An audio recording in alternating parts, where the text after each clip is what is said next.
Hello guys and welcome back to another video. So this is my first official camp Q&A after the summer of 2022. Oh my god, was it 2023 then? 2022. And I had the absolute best summer ever. I'm still yet to film my experience summer camp video. I'm gonna do, I did make one. That was my first camp video actually I made last year, and it was just kind of like a roundup of my whole experience working at summer camp. And I'm gonna do a dedicated 2022 one, just tell you all about what I got up to, show you some photos and videos, show you my time off, and show you all of that good stuff. I did just ask over on my Instagram for any questions that you guys have in regards to anything to do with camp, whether it's applying or camp specific or traveling after camp. And the majority of my questions were actually to do with traveling after camp. I'm going to do a whole separate video on my travels and include where we went, where we stayed, how much we spent. Again, show you some photos and videos from the trip because we had the best trip ever. It was so much fun, but there's too much to talk about to put it within like a Q&A like this. I'm going to do a whole separate video on just my travels, so stay tuned for that one. I am going to get straight into this because I've written all these questions down that got asked and there's so many here, so I'm going to literally get started. I'm going to try and do rapid fire, which if you've watched my other Q&As you will know I'm no good at, and I have a tendency to ramble on when I start talking about a topic. But the ones that require very little response, I'm just going to get straight on with them, quickly answer them and then move on to the next, because otherwise this video is going to be so long and I don't want to make it too long.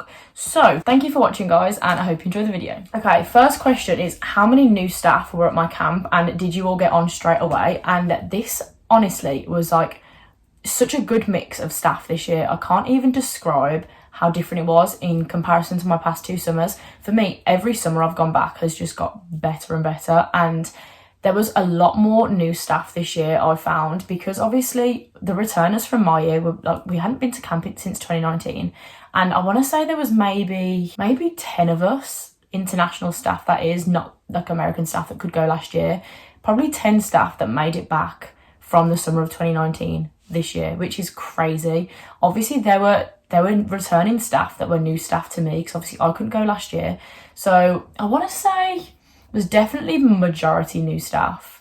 Maybe it was like a 60-40 split, potentially even a little bit more, but it was such a good split, and like I say, it was the best group of staff I could have asked for. Like nearly every single one of my best friends were new staff members, and it just showed we all connected very early on. Like orientation was incredible because we were all so close from literally the first day. It was the best thing ever. I don't know if it was because since COVID it was the first thing that really people would go and do since then. Everyone just appreciated being away so much more, and it was honestly the best experience ever. But it really depends. Like one summer there was 80% returners and 20% new staff, so it really just depends. It can vary. It depends obviously what people do with their lives on the off season as to whether they can go back summer after summer. But no, it was a very good split this year. Right, next question is, do you still get to go to activities, or are you teaching the one activity every day? Now these are kind of different questions. So obviously at camp you can be a general counsellor or a specialist, so there's two different roles. So a general counsellor stays with the kids all day every day, and you take them to all the activities they have. You're there breakfast, lunch and dinner. Yeah, you're there with them all the time. If you're a specialist, you go away to your area. So for me, I was obviously working at gymnastics, so I would go to gymnastics for I think around 9:30, and I would spend the day there. I would work 6 periods, but I would have different kids come to me, so our periods were 50 minutes long. So say I had freshmen to junior boys come for an elective, then I had the cadet girls, and you see lots of different kids when you're a specialist, because obviously if you're a general you're sticking with those kids day in day out. Now I was quite lucky that at gymnastics we had 4 staff down there. Like this year we had 3 at gymnastics and 1 for the Ninja Warrior course. There's 4 of us in total really, and sometimes we'd have 10 kids show up, so 2 of us would get the period off and then we'd rotate around like that. So whenever I had a period off I would always go back and do whatever my kids were doing and just get involved with whatever it was, whatever activity they were going to. And this is the same for general counsellors. Anytime you're with your kids and you're going to an activity area, get involved. They want you to get involved and have fun. Go swimming, go on all the inflatables in the water. When you're down at any sport, join in and get involved. It's more fun for you and it's way more fun for the kids to see their counsellor get involved and have fun with them as well. And then onto the question about, are you teaching the same activity every day? If you're a specialist, yes. Obviously, again, it will depend on what area you work in. Like I said, I was lucky that I got periods off, so we could go and do other things. Again, it'll really just vary on what area you're working in, but in the main, if you're a specialist, you're down at your area teaching that every day. Right, next question is, what makes you want to come back each year and when do you think you'll stop? This is actually such a funny question because I don't think I will. I genuinely don't think I'll ever stop. It works too well with what I do like just with my life. It just works. And if you follow me on Instagram, you'll probably know that I'm actually moving to Australia in 3 weeks, which is crazy. And that's going to be something I just do, and I work over there, and I'm there for 9 months, and then I'm coming back to camp next year. And that's something I can see myself doing for a while, kind of just going and exploring the world in the 9 months I've got off, working, saving up some money, and then going back to camp every summer. Like I say, it just works. I'm literally, the one thing I really want to do is make it all the way through till my kids are CITs, which is the oldest division at camp. I started with them when they were freshman A, so I started with them in their very first division at camp, and I want to see them through all the way till their last summer as a camper, because that would be amazing to be able to do. So that's the goal, which will be, how many more years? 4 more years, and then potentially still after that. Honestly, who knows at this point? Who knows where I'm going to be? But it's going to be a while. And the reason I keep coming back is honestly because of my kids, because of my campers, and because of all the counsellors and everyone that I meet. And I just have the best time. Why would you not want to go somewhere to spend the summer where you can just dress up all day, play games, dance like a crazy person, and just have the most fun? Because that's how I spend my summer. And if you've seen my photos and videos, you will understand that is exactly what I got up to for the past 3 months. So yeah, that's literally why I keep going back. The relationships you form and the amount of fun that you have, and obviously the fact you can travel after, is just such a good way to go and do a new experience and see the world. Right, next question is a question I get asked all the time, and it's what can you do on days off? And days off this year, we had so much fun. They just went so fast. I mentioned before in one of my videos before I even went to camp, and I remember saying about how fast they go, and they went by 10 times faster. We would literally get back from a day off and realise, oh, we need to start planning for our next day off. And before we knew it, it had come round again. So at my camp, we get 4 nights off a week, and we get 1 day off a week. So for me, I was off on a Wednesday. So we have the Tuesday night into the Wednesday off. So we would go out to our hotel on the Tuesday night, and we'd stay over, we'd go out for some drinks, go out for some food, and then we would have all day off on the Wednesday. And the first day off, I actually took a Thursday the first day off, and we ended up going to White Lake, which I'm sure I spoke about before. I'll insert some photos as I go along, but it's this beautiful lake, and we go and we hired a boat. We were out on the water for about 3 hours, just in the sun, having some drinks, listening to music, having the best time. It was such a good day.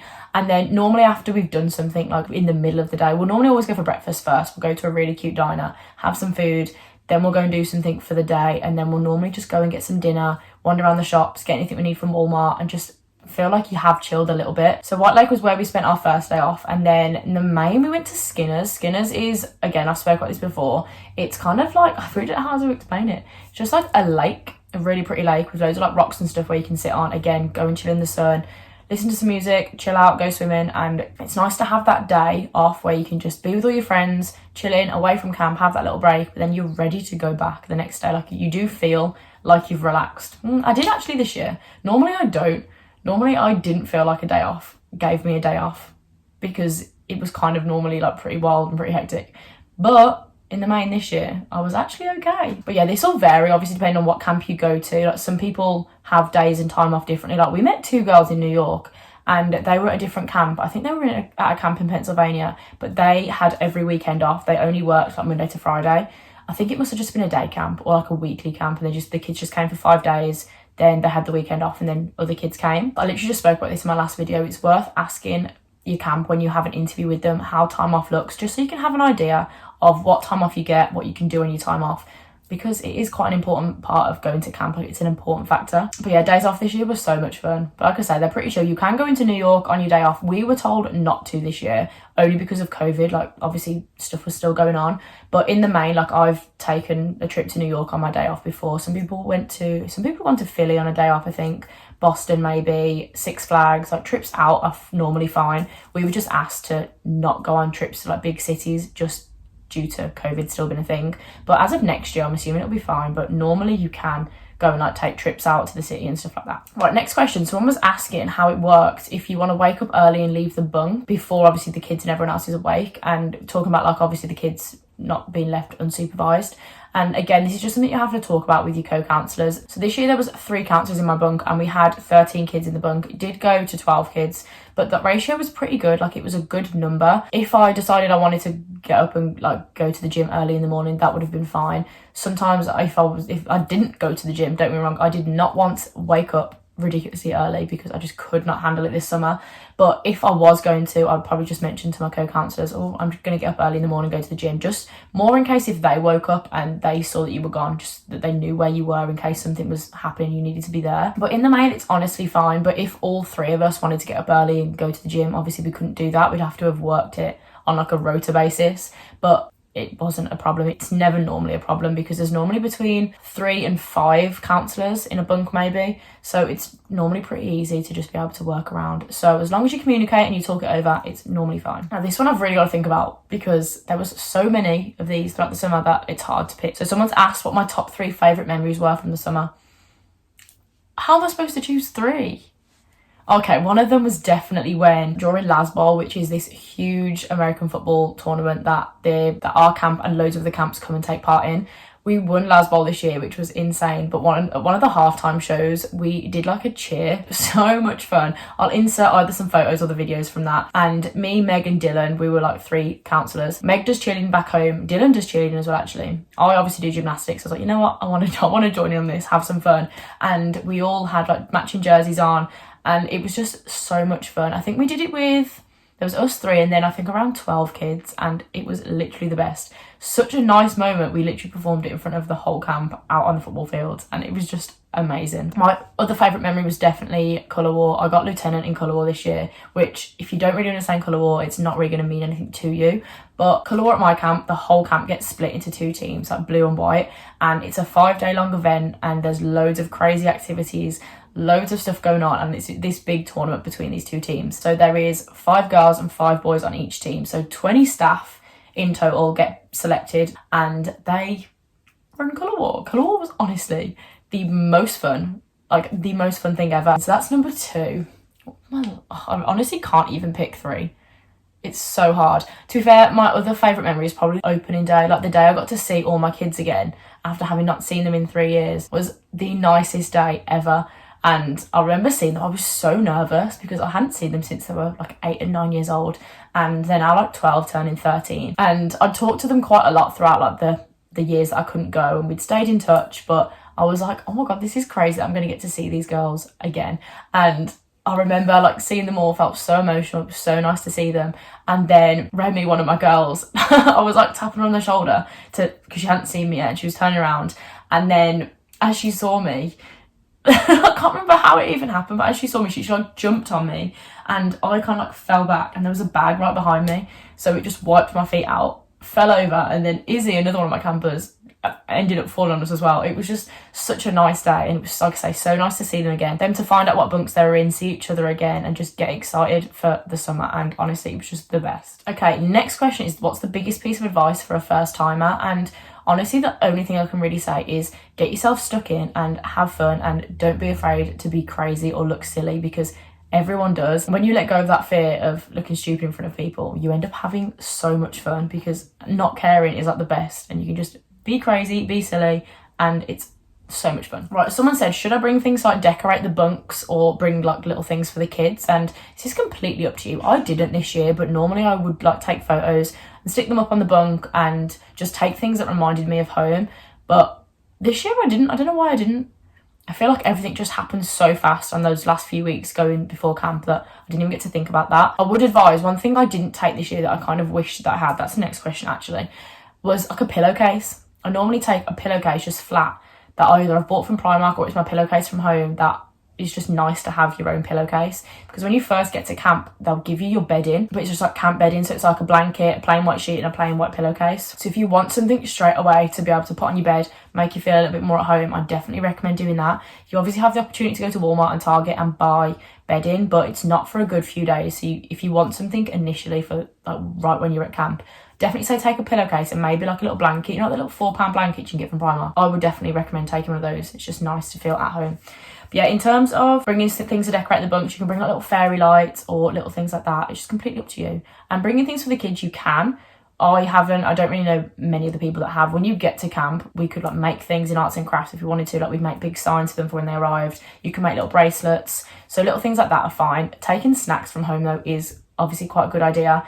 Letting them try different things. Obviously make sure you check first for allergies and if they can eat those things. But I remember taking custard creams one year for my kids to try, and they were absolutely obsessed with them. So it is nice to take something like that, but don't worry too much. Right, next question is, how old do you have to be to go to camp? And then someone said, is 18 too young to go? Now 18 is the age you have to be to go to camp, so it's definitely not too young. My best friend Summer, I'll put her on the screen right here, she was 18 and turned 19 at camp, and she's literally like one of my best friends in the entire world. She's amazing.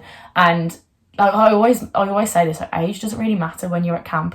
You don't really have that barrier that you kind of do sometimes at home. Like, it's crazy. Like, you can be friends, you can be like 26 and have an 18-year-old best friend. It really doesn't matter. So 18 is definitely not too young. I was 19 when I first went to camp, and I thought that was a perfect age to start. In the main camps, are between 18 and 26-ish anyway. Staff that are in the bunk, and then obviously head staff are a little bit older than that. So it's definitely not too young. Right, this next question is about the phone policy at my camp this year. Now, the last thing I think I spoke about when I was talking about phone policies is how it was in the previous years. So my second summer, we actually couldn't have our phones at all. We locked our phones away, and we could only go and get them when we had like a period off or a night off, or obviously on our days off. And I remember talking about how much I loved not having my phone on me. It was so much nicer than the first year, where it was kind of just a bit of a free-for-all. It was as long as you weren't on it too much, like, it was fine. But I think they obviously brought that rule in the following year because too many people were on their phone. Like, I would go and sit on my phone in rest hour when I would have rather have been doing stuff with the kids or doing stuff. Because you naturally would go into your bed, chill on your phone, and you just see what was going on. And this year it was kind of a mix between the two. We didn't have to keep our phones in lockers, but it was a lot stricter on just don't be seen on it, which is kind of standard anyway. When you're working, you wouldn't be walking around on your phone. It was so much nicer because it meant that we had our phones to take photos and videos and play music and stuff like that. And for me, like, it was the perfect mix of both, because I'd not once spent a rest hour on my phone. The amount of times we went rollerblading in rest hour was crazy. It was so much fun. But doing stuff with your kids, and it's more fun for you as well. So it was definitely the perfect amount of being on your phone this year for me. Some camps are completely different. Some don't really care too much about you being on your phone. Some are like mine was before. You have to have it locked away. You're not to be seen on it at all. So it completely depends. So next question was, did you use a credit card, and how much cash did you take with you? Now, I just had my debit card, and I think I took around $300 in cash maybe. So I had that as cash, and then I didn't really use my debit card much because, like I say, you don't really spend much at camp at all anyway. But then you're obviously given, like at my camp anyway, you're given like a debit card which your money's loaded onto. So you go and collect your card, and then you can request advances throughout the summer if you want to have money put onto it, or you just wait and it'll be loaded on at the end of the summer anyway. But I feel like I spent more this summer because of how much I spent traveling. Like, this was my first year traveling after camp, so I feel like I've spent a lot of money, but at camp itself, I still don't think I did. I'd like to try and go back and work out how much I spent and try and like average it out. But like I say, you don't spend any money on accommodation or food while you're at camp. It's just time off. So yeah, that's how it worked for me this year. Right, I am going to touch on one traveling question because I had it so many times. It was asked so much, and people just wanted to know, how did you plan your travels? Like, how did you manage to book it whilst you're at camp?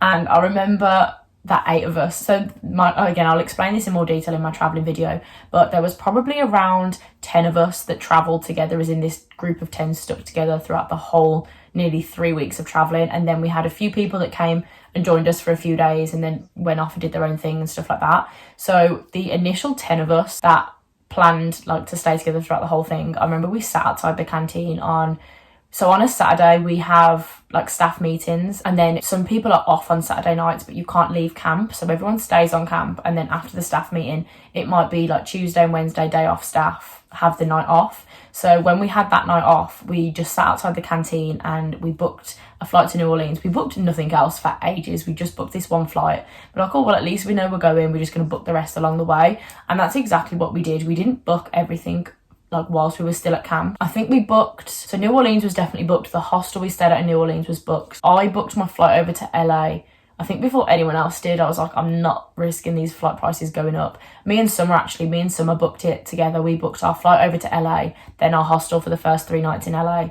And I think that was the last thing that we booked. I then booked my flight back from Vegas to New York whilst I was still at camp, because I knew I had to be back in New York at a certain day. Other than that, we literally just booked it as we went along and found that it was really easy to do that. There were certain times where we kept saying, oh, we're going to book this early, we're going to plan, we're going to have a really nice place to stay, and it would be the day before we were leaving and we had nowhere booked for the next like 4 nights, which was a little bit stressful, don't get me wrong, but it all worked out in the end. Like I say, I'll mention this, I'll go into so much more detail in my actual travelling video and explain all about how we booked, where I found like good deals like on hotels and stuff, and go over it that way. So this next question is more just like someone's asking for a bit of advice. They said, I struggled socially this year, any advice for next summer?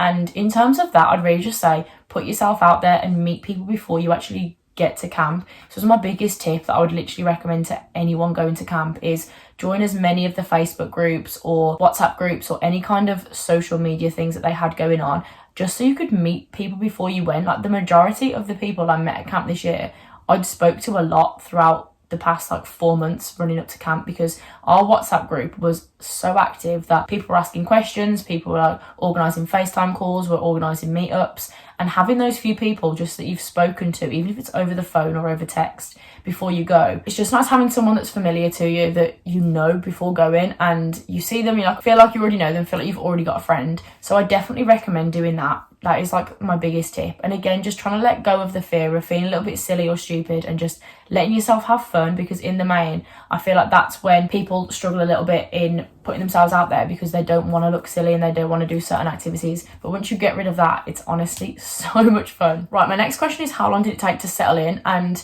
I'm going to refer back to my first year, because the last 2 times I went to camp, I was settled in virtually as soon as I got there. I felt like I was back home. So my first year, again, it didn't take me long though, because you get there and so many people in the same boat as you, and you have so much in common with all the people there, that you do feel very settled very early on. And I was quite lucky that I do feel like that. I know some people struggle to get settled and they didn't ever feel like they were fully settled, and that's completely normal to feel like that. I'd say maybe max a few days, but don't feel like it's weird if it's a week or 2 and you still feel homesick or you still don't feel settled, because everyone's different and everyone is going to move at different paces and different things will affect you differently to someone else. But please just give it long enough to feel like you've tried, if that makes sense. Don't like just stay for a few days and think that because you haven't settled in straight away that it's not for you and it's not going to be the summer that you thought it was, because it can sometimes take a few weeks, and like I say, it can take sometimes the whole summer to feel settled and still not feel settled. So don't think about that too much. So next question is, what do you do if a camper is sick? And normally you just take them straight to the health centre, to be honest. The health centre were incredible, like incredible. But yeah, we had sick call at camp, so there were certain times of the day that you were asked to take the kids if they were sick. Obviously, if it was an emergency and they were like feeling awful, you could take them whenever was necessary. You just look after them like you would normally, make sure that obviously they've got everything they need. Right, last question I'm going to talk about. I feel like I've done pretty well. This video is at the moment at 32 minutes and I'll have to edit it down, which isn't too bad considering I feel like I've answered a lot of questions. But the last question is just, how did you afford travelling after camp? Someone just wanted to know, was this just from the wages I earned at camp, or was it money from my own like I'd saved up? And this was literally, I just used the money that I'd made from camp. I barely touched my actual UK bank account the whole time I was away, which I'm so glad about, because at one point I was worried that I was going to have to. But I wiped my salary out. Like, I have none of my salary left. I did manage to transfer some of my salary from my American debit card over to my UK bank, which I hadn't been able to do before. It was always too confusing to try. So I did transfer quite a bit of it over to start with, and then just use the rest of it to fund all my travels. And I booked most of my flights and my hotels on this card. Again, I'm going to go into all the detail with how much it cost and the breakdown of everything in a separate video. So stay tuned for that, because that's going to be quite a good video. Because people asked me so many questions about that before this summer, and I couldn't really give much on it because I hadn't ever done it. I travelled a lot of America with my mum and my dad, but I'd never done it after camp with the people I'd met at camp and just planned a trip and just gone and had the trip of a lifetime. So the fact that I have now, I've got a lot more insight on it, and I can show you all the photos and videos where we stayed, what we did, and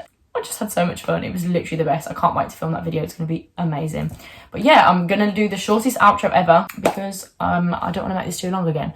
But yeah, if there's any other questions that you've got, like I say, I did 4 or 5 different Q&A videos before, because I had so many questions get asked. So if you do have any questions, please just leave them down below or drop me a message, and I will be filming like multiple parts to these Q&A videos. So yeah, thank you for watching, guys, and I'll see you in the next video.